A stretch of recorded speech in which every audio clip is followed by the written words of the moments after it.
Hi guys, welcome to my channel. My name is Angie. Welcome to my vlog. This is the first official vlog that I'm uploading on my YouTube channel. If you're subscribing me, as you can see, I have done so many shorts. There's travel vlogs, fashion vlogs, all that. So my topic for today is I'm gonna talk about India.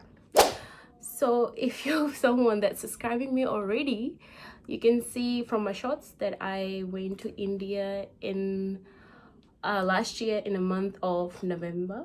So when I got out of the airport, I screamed, literally screamed, because there was a zebra crossing, right? And I was standing like little bit edge of the zebra crossing, and I thought it's safe because normally we walk on the footpath and drive on the road, right? I mean, that's the rule we follow here in New Zealand, in Fiji. So this big ass truck beeped me. I don't know. And I thought I did something wrong. And I was like, I was like shocked. What did I do wrong? Like, I'm just standing on the footpath. And my husband's like, it's normal, it's okay. And I was like, what did I do wrong? Why he beeped at me? And then he said, that's the language they use, they're coming. I was like, they don't need to beep at me. And they're like, no, they're just warning, like, I'm coming in. And I'm like, okay, that's how they communicate. And I was like, strange. For me, it was like, every time. And then obviously I lived there for like a month and a half or something. So I realized, okay, that's how they communicate, by beeping.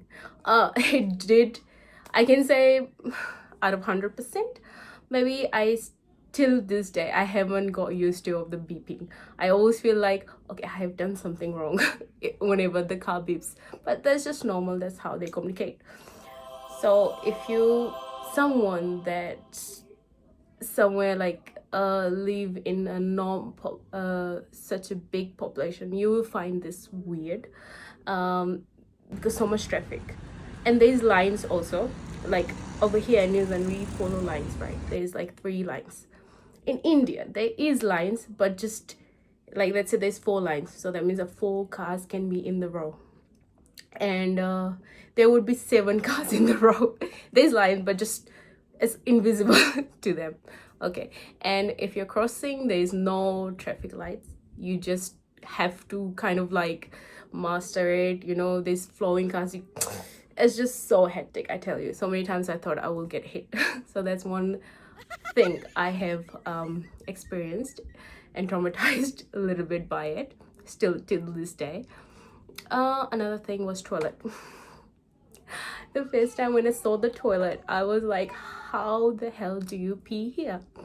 So I went to, in Western, there's a Western toilet like this, and India is like this. So you kind of have to sit down to pee. So many times I have avoided, like, okay, I'm not gonna go pee even though I was busting, but eventually I got used to it.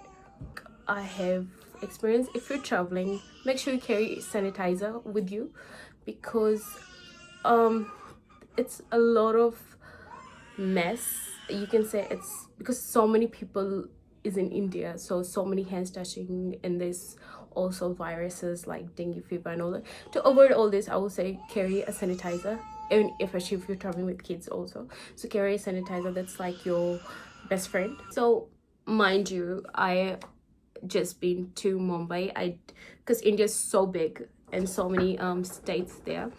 So I just went to Mumbai, that's it. I didn't explore much. I have explored some places like these, but I would say India is so big, and plus Mumbai, Maharashtra is so big that I haven't explored everywhere. I would say outside the language, they mostly speak Marathi, they speak Hindi, they speak English.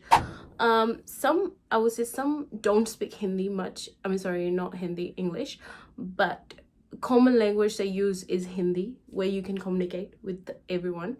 So for me, I already knew how to speak Hindi, so that wasn't big issue for me. Also some places they like know how to speak English, so if you're someone like don't know any language but English, it can still work. But I will say do carry a translator with you for safety, you know.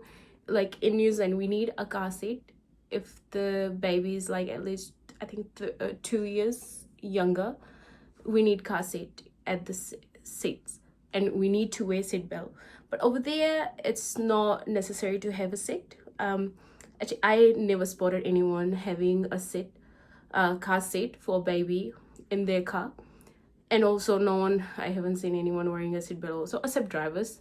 They're quite, I can say, not strict on the rules with driving and everything. Of like example, New Zealand is very strict. You have to wear seat, you have to have the car seats and everything. Overall, I think it's a really beautiful country.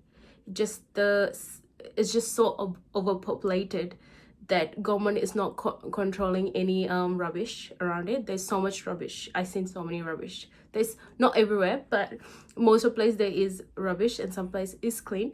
But it's just so many people, it's hard to have control. I guess the government is not putting much effort, I feel like, or is, I'm not too sure, but I have experienced.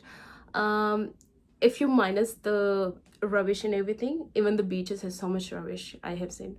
Even if you minus the rubbish and everything, the country itself is so beautiful. I still have so much to explore, like Taj Mahal and all that. Hopefully on my next trip I will get to explore all these other things and get to share my experience to you guys.